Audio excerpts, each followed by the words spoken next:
দাঁড়ান না, আমি আপনার নাম বলছি, দাঁড়ান। হ্যাঁ দাঁড়ান। এই যে মন্ত্রী সাহেবকে বলছে, আমাদের এলজিআরডি মন্ত্রী সাহেবকে বলছে, এখানে আপনাদের রাস্তা যাতে হয় এই খালের পাশ দিয়ে। আরে বাংলাদেশ বিরাট দেশ, একটা 20 কোটি মানুষ এই দেশে। এই মানুষগুলোর জন্য খাবার দাবারের ব্যবস্থা, আমরা এত মানুষের খাবার কি বিদেশ থেকে আনা সম্ভব? বিদেশ থেকে আনা সম্ভব না। এই খাবার আমাদেরকে এই দেশেই উৎপাদন করতে হবে। আমাদের যেগুলো মৌলিক খাবার দাবার, ধান চাল, যেগুলো মৌলিক খাবার দাবার এই দেশে উৎপাদন করতে হবে।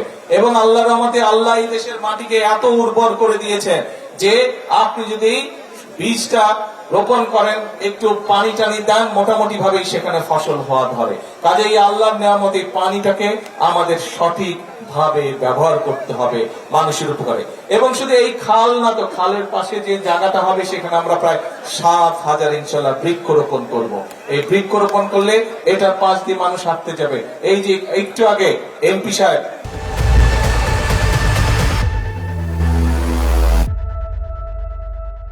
এমপি সাহেবকে চেনেন তো? আপনাদের এমপি সাহেবকে কি নাম কন্ত? মঞ্জু। হ্যাঁ, একটু আগে এমপি সাহেব এই যে মন্ত্রী সাহেবকে বলছে, দাঁড়ান না, আমি আপনার নাম বলছি, দাঁড়ান। হ্যাঁ দাঁড়ান। এই যে মন্ত্রী সাহেবকে বলছে, আমাদের এলজিআরডি মন্ত্রী সাহেবকে বলছে, এখানে আপনাদের রাস্তা যাতে হয় এই খালের পাশ দিয়ে। ইনশাল্লাহ খালের পাশ দিয়ে রাস্তা করবো যাতে আপনাদের হাঁটা চলার জন্য সুবিধা হয়। এলাকার মানুষ যাতে সুন্দরভাবে হাঁটাচলা করতে পারে, এখান থেকে সামনে যেগুলো এলাকা আছে সেখানে যাতে আপনারা যেতে পারেন। কাজেই আমাদেরকে সারা দেশে আমরা এইভাবে খাল খনন কর্মসূচি শুরু করেছি আনুষ্ঠানিক ভাবে আজকে।